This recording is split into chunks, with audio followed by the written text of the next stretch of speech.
আলো ভাই, নোয়াখালী জেলা আহ্বায়ক, প্রধান বক্তা হারুনুর রশিদ, সদস্য সচিব নোয়াখালী জেলা, বিশেষ অতিথি বাবু কান্দিকার চন্দ্র দাস, আরো অন্যান্য নেতৃবৃন্দ যারা আছেন সবাইকে ৮ নম্বর ওয়ার্ড বিএনপির পক্ষ থেকে আজকের এই শোকসভা সবাইকে সম্মানিত এলাকাবাসী।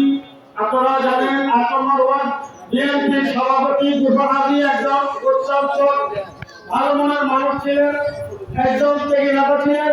আমি যখন এই ৮ নম্বর ওয়ার্ড বিএনপির সাধারণ সম্পাদক ছিলাম দীর্ঘ 11 বছর, উনি আমাকে রাতে দিনে আমার সাথে আমাকে ভোটে আনার জন্য দীর্ঘ পরিশ্রমের মাধ্যমে আমাকে ৮ নম্বর ওয়ার্ড বিএনপির সাধারণ সম্পাদক হিসাবে নির্বাচিত করেছে।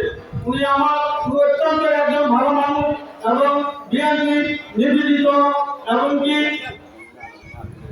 ওনার কথা বলতে গেলে আমার এখানে অনেক সময় প্রয়োজন, যেহেতু সময়ের সংক্ষিপ্ততার কারণে আসলে ওনার জন্য আমরা এই দোয়া চাচ্ছি। ওনারা যদি আপনাদের সাথে গোপাল ভাই, আবু কালাম ভাই, আপনাদের সাথে যদি কখনো কোনো পরামর্শ দেওয়া থাকে, আল্লাহ আসতে ওনাদের পক্ষ থেকে আমি সাধারণ সম্পাদক হিসাবে আপনাদের কাছে মাপ চেয়ে নিচ্ছি। বলে আমি আমার সংক্ষিপ্ত তথ্য এখানে শেষ করছি। বাংলাদেশ জাতীয় জিন্দাবাদ, শহীদ রাষ্ট্রপতি জিন্দাবাদ, খালেদা জিন্দাবাদ, তারেক রহমান জিন্দাবাদ। আসসালামু আলাইকুম।